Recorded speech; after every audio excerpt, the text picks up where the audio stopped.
Hello, dear students. In continuation of measures of central tendency, today we are discussing the median.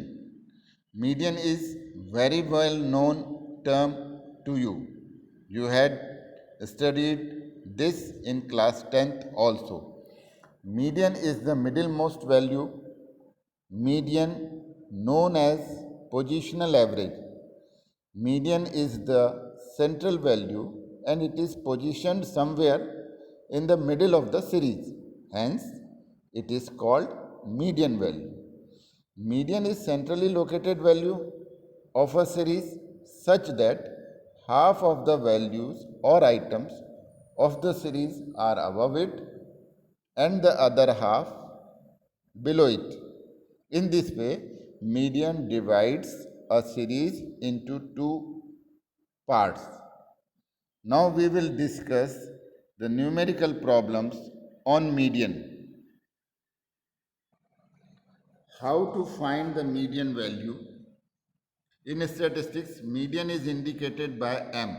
In order to locate the median value, all items of a series are arranged in either ascending order or descending order. In ascending order, higher values follow the lower values. In descending order, lower value follow the higher values. The median value is located using the formula. Formula is given here. Look at the formula. M is equal to size of n plus 1 upon 2th item. Here m is median and n is the number of items. Let us learn the application of the formula taking different type of statistical series.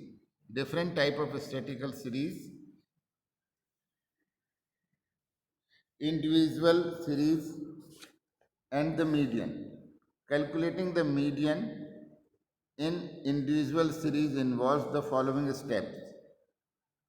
Arrange all the values of different items of a series in ascending or descending order and add up the number of items indicated by n. Find the median item as n plus 1 upon 2th item, that is m is equal to size of n plus 1 2th item. Here m is median, n is number of item. If n of series happens to be odd numbers, that is not divisible by 2, it is easier to find the median with the help of the above formula. For example, if series 4, 5, 6, 7, 8, then median will be 5 plus 1 upon 2.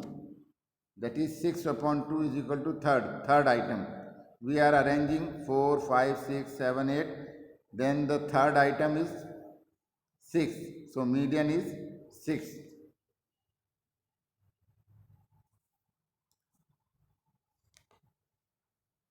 One, two, three, four, 5. Median is equal to size of n plus 1 upon 2th item, that is third item. And the third item is here 6.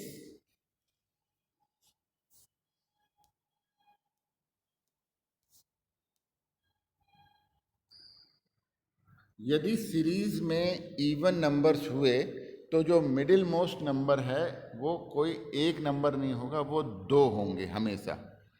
तो उस स्थिति में हमारा formula बदल जाएगा. If n of a series happens to be even number, n plus 1 upon 2 will come in fractions. Thus, if the series is 4, 10, 12 and 18, then n plus 1 upon 2 would not be complete number, but would like 2.5, because n is 4 plus 1 5 upon 2 is 2.5, 2.5th value. In such median value would be arithmetic mean of two middle values of the series.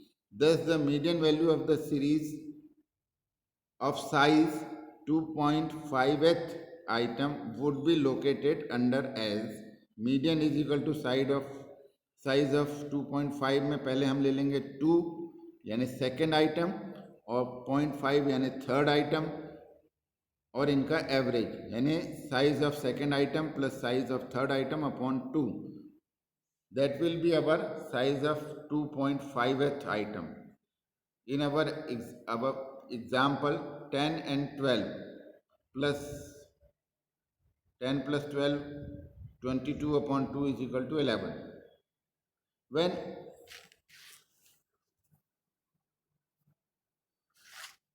When n of the series is an even number, median is estimated using the formula median m is equal to size of n upon 2th item plus size upon n upon 2 plus 1th item upon 2, that is average.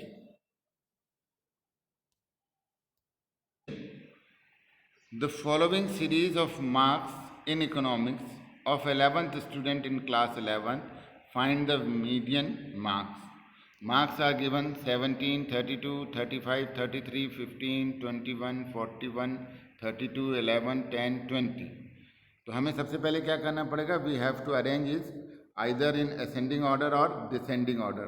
तो हमने ascending order या descending order में arrange कर लिया. यहाँ दोनों दिखाया गया आपको, असेंडिंग ऑर्डर में भी अरेंज करके दिखाया गया है, डिसेंडिंग ऑर्डर में भी अरेंज करके दिखाए गए हैं. टोटल ऑब्जर्वेशन हमारे पास 11 है. 11 एक ऑड नंबर है, तो ऑड नंबर का फॉर्मूला होता है size of n plus 1 upon 2th item.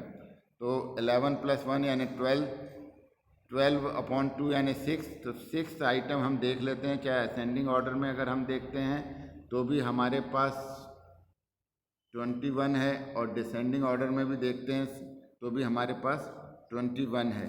तो इस तरह से हमारा जो आंसर हुआ मीडियन, वो 6th आइटम के सामने वाली वैल्यू दैट इज 21 हमारा आंसर हो गया. See frequency distribution series of the median.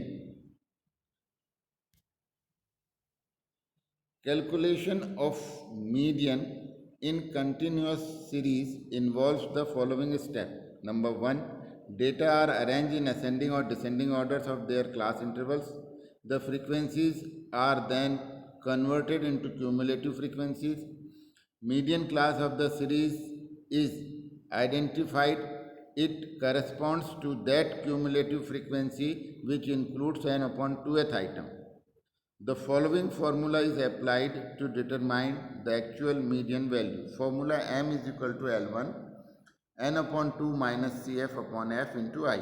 Here L1 lower limits of the median class, Cf cumulative frequency of the class preceding the median class, f frequency of the median class, I is the size of the median class interval.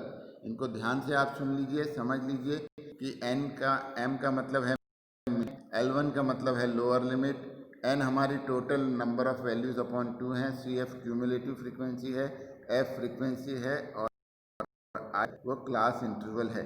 इस फॉर्मूले का application हम एक example के जरिए आपको समझाएंगे. Illustration को आप देखेंगे, ये क्वेश्चन को आप ध्यान से देखिए. Find out the median value of the following distribution. 0 से 10, 10 to 20, 20 to 30, 30 to 40, 40 to 50. Number of workers मैंने फ्रीक्वेंसी आपको दिया हुआ है 22, 38, 46, 35, 20. अब इसको कैसे हम फॉर्मूले को यूज़ करके सॉल्व करेंगे, ये अब आपको समझना है. पिछला क्वेश्चन सिंपल था, वो आपके करने के लिए हमने छोड़ दिया है. अब हम एक नया इलस्ट्रेशन देखते हैं. Find the missing frequency in the following distribution if n is equal to 100 and m means median is equal to given 30. Marks given है 0 to 10, 10 to 20, 20 to 30, 30 to 40, 40 to 50 and 50 to 60. Number of students यानी frequency दिया हुआ है 10 question mark, 25, 30 question mark and 10. दो values unknown है. 10 और 20 के लिए कितनी फ्रीक्वेंसी होगी और 40 और 50 के लिए कितनी फ्रीक्वेंसी होगी, ये अननोन वैल्यूज़ हैं. इनको हमें फाइंड करना है. इनको सरलता के लिए हमने F1 और F2 मान लिया है। गिवन क्वेश्चन के आधार पर हमने अपने टेबल बना लिया है और जो अननोन फ्रीक्वेंसी थी उनको हमने F1 और F2 लिख दिया। अब आपको इस फॉर्मूले का एप्लीकेशन को समझना है कि हमने करना क्या है। सबसे पहले हम क्यूमुलेटिव फ्रीक्वेंसी निकालते हैं। तो क्यूमुलेटिव फ्रीक्वेंसी जो होती है वो फर्स्ट क्लास इंटरवल 0 से 10 की वही रहेगी जो क्वेश्चन में दी हुई है, दैट इज़ 10। तो वह 10 ही है। अगले में हम क्या करेंगे, अगले और पिछले का जोड़ लिखते हैं हम, एडिशन। तो 10 प्लस F1 हो जाएगा। फिर हम नेक्स्ट ऐड करेंगे 25 में, तो 10 प्लस F1 में 25 ऐड करेंगे तो 31 प्लस F1 आ जाएगा। इसी तरह से अगला ऐड करेंगे हम तो 65 प्लस F1 आ जाएगा। फिर उसी तरह से हम अगला ऐड करेंगे तो हमारे पास 65 प्लस F1 प्लस F2 आ जाएगा। उसके बाद अगला हम ऐड करेंगे 65 में 10 तो 75 प्लस F1 प्लस F2 आ जाएगा। ये सब हमारे टोटल नंबर के बराबर होगा, सम ऑफ फ्रीक्वेंसी। जो लास्ट क्यूमुलेटिव फ्रीक्वेंसी होती है वो सम ऑफ फ्रीक्वेंसी के बराबर होता है, यानी 100 के बराबर आ जाएगा। इस तरह से 75 plus F1 plus F2 is equal to 100 आ जाएगा। और अगर हम 75 का ट्रांसफ़र कर देंगे तो F1 plus F2 is equal to 25 आ जाएगा। ये हमारी इक्वेशन नंबर 1 कहलाएगी। इक्वेशन नंबर 2 के लिए हम अपने फॉर्मूले में वैल्यूज़ को रिप्लेस करते हैं। हमारे पास फॉर्मूले में गिवन था मीडियन 30 दिया हुआ था। मीडियन क्लास जो है हमारे पास वो 30 to 40 है। मीडियन क्लास आपने यहाँ पे देखा है 30 to 40 है, ठीक है। अब यहाँ पर हमने वैल्यूज़ रखना है। m की वैल्यू क्वेश्चन में दी हुई थी 30 रख दिया हमने। L1 lower limit of the median class 30 रख दी हमने। n आपके पास n/2 टोटल वैल्यूज़ जो n की थी वो 100 दी हुई थी। n की वैल्यू 100 दी हुई थी, उसका आधा 50 हो जाएगा तो 50 लिख दिया हमने। CF क्यूमुलेटिव फ्रीक्वेंसी लिखनी थी हमें। क्यूमुलेटिव फ्रीक्वेंसी किसकी लिखनी थी हमें, मीडियन क्लास की लिखनी थी। क्यूमुलेटिव फ्रीक्वेंसी मीडियन क्लास के जस्ट पहले वाली, वो हमने लिख दिया 35 प्लस F1। फिर हमने लिखना है frequency of the median class. Median class की फ्रीक्वेंसी 30 हमने लिख दिया। और आई साइज देखना है आप, 0 से 10, 10 से 20, 20 to 30 सब में 10 का डिफरेंस है तो वो 10 लिख दिया। अब हम 30 का ट्रांसफ़र करेंगे, 30 माइनस 30 हो जाएगा 0। तो ब्रैकेट रिमूव करके सॉल्व किया, 50 माइनस 35 तो बचा 15 माइनस F1 अपॉन 0 से 0 कट जाएगा तो अपॉन में 3 बचेगा। 3 का ट्रांसफ़र कर देंगे तो 0 इंटू 3 0 हो जाएगा। माइनस F1 का ट्रांसफ़र करेंगे तो वो प्लस F1 हो जाएगा और इस तरह से F1 बराबर आपके पास आ जाएगा 15 आ जाएगा। अब सब्सटीट्यूटिंग F1 की वैल्यू और F2 की वैल्यू अगर हम यहाँ पर इक्वेशन नंबर 1 में रख देते हैं, 15 रख देते हैं तो 15 का ट्रांसफ़र कर देंगे तो 25 माइनस 15 तो ये 10 आ जाएगा। इस तरह से हमारे पास F1 और F2 आ गया, 15 और 10। इस तरह से हम अननोन वैल्यू को फाइंड कर सकते हैं। और क्वेश्चन देखते हैं, find the missing frequency of the following distribution if n is 60 and median is 40। Marks given है 0 to 10, 10 to 30, 30 to 60, 60 to 80, 80 to 90। यहाँ दिया है 5, F1, F2, 8 और 2। इसको समझने के लिए थोड़ा आपको ध्यान देना होगा। यहाँ पर हमने जैसा क्वेश्चन में दिया हुआ था वैसा हमने वैल्यूज़ बना ली हैं। कॉलम बना दिए हैं मार्क्स के, फ्रीक्वेंसी के, क्यूमुलेटिव फ्रीक्वेंसी के। n हमको 60 दिया हुआ है तो हम सारे सम ऑफ फ्रीक्वेंसीज़ को करेंगे और उसके इक्वल टू टोटल लिखेंगे। तो 5 plus F1 plus F2 plus 8 plus 2, इन सब का टोटल आपको करके देखना है। ये टोटल आ जाएगा 8 और 2 10, 10 और 5 15 प्लस F1 प्लस F2 60 आ जाएगा। इसमें से अपन 15 का ट्रांसफ़र कर देंगे तो F1 प्लस F2 बराबर 45 आ जाएगा। ये थोड़ा आप ध्यान रखिएगा कि हमारे पास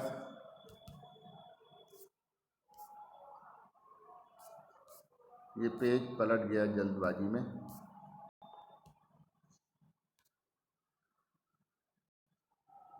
ये थोड़ा आप देखिए कि F1 प्लस F2 जो है वो 45 है ना। ये हम ध्यान रखेंगे तब हम अपनी बात को समझ पाएंगे आगे। यहाँ क्वेश्चन में हमें दिया हुआ है क्यूमुलेटिव फ्रीक्वेंसी फर्स्ट वाली सेम रहेगी, सेकंड वाला फर्स्ट और सेकंड का टोटल आ जाएगा, थर्ड वाला ऊपर वाले तीनों का टोटल आ जाएगा, फिर नेक्स्ट ऊपर वाले सभी का टोटल आ जाएगा। इस तरह से क्यूमुलेटिव फ्रीक्वेंसी बनाते हैं, ये आप जानते हैं। हमारी समस्या ये है कि हमें पता लगाना है कि मीडियन क्लास इंटरवल कौन सा है, मीडियन मार्क्स कौन से हैं। तो इसके लिए हमें n/2 देखना पड़ता है। n/2 का मतलब हुआ यहाँ पर n हमारे पास है 60 और n/2 का मतलब हुआ हमारे पास 30।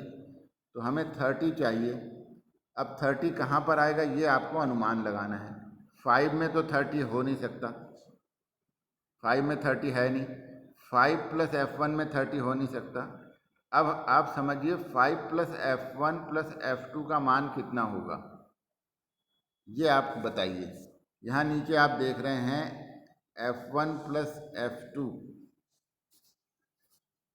F1 प्लस F2 45 दिया है। अगर यहाँ हम 45 लिख देते हैं, 45 लिख देते हैं हम, तो कितना हो जाएगा ये 5 प्लस 45 50 हो जाएगा। इसका मतलब ये हुआ कि इस ग्रुप में के सामने जो भी है वो हमारा मीडियन ग्रुप होगा, अर्थात हमारा मीडियन ग्रुप क्या हो जाएगा, ये वाला ग्रुप हो जाएगा, अर्थात 30-60 हमारा मीडियन ग्रुप कहलाएगा। तो अब हमारे पास पोजीशन सब क्लियर हो चुकी है। फॉर्मूले में वैल्यू रख देंगे हम। क्वेश्चन में दिया हुआ था m = 40, L1 आ गया 30, n/2 भी है 30, CF 5 प्लस F1 है, ठीक पहले वाली फ्रीक्वेंसी मीडियन क्लास से 5 प्लस F1 जो बोल्ड लेटर्स में भी लिखा हुआ था। F का मान F2 है जो हमें गिवन नहीं है, वो हमने लिख दिया। I 30 है, सबका डिफरेंस 30 है। ये वैल्यूज़ हमने यहाँ पर ट्रांसफ़र कर दी। अब क्रॉस मल्टीप्लिकेशन कर देंगे हम और इनको सॉल्व कर देंगे, ब्रैकेट रिमूव करके सॉल्व कर लेंगे। सॉल्व करने के बाद हमने ये देखा कि ये हमारे पास दो इक्वेशंस आ गई। एक तो पहली इक्वेशन आ चुकी थी आपके पास F1 प्लस F2 = 45 और दूसरी इक्वेशन आई थी आपके पास 30F1 प्लस 10F2 अपॉन 75। ये सारी इक्वेशन को आप चाहें तो 10 से डिवाइड कर सकते हैं, तो ये सरल हो जाएगा। तो 3F1 प्लस 1F2 या सिर्फ F2 लिख सकते हैं = 75 आ जाएगा। डिवाइडिंग बाय 10 थ्रू आउट, हर एक टर्म को 10 से डिवाइड कर देंगे तो ये इक्वेशन सिंपल हो जाएगी। अब इन दोनों इक्वेशन को साइमल्टेनियस इक्वेशन को अपन सॉल्व कर लेंगे। सॉल्व करने के बाद हमारे आंसर आ जाएंगे। साइमल्टेनियस इक्वेशन आपको आता है, या दोनों इक्वेशन को हम सब्ट्रैक्ट करते हैं, सब्ट्रैक्ट करेंगे तो नीचे वाली इक्वेशन के साइन चेंज हो जाएंगे। 3F1 में से 1F1 जाएगा तो 2F1 बचेगा, F2 में से F2 जाएगा तो 0 बचेगा, 75 में से 45 जाएगा, 30 बचेगा, 2 का ट्रांसफ़र करेंगे, 30/2 = 15 आ जाएगा।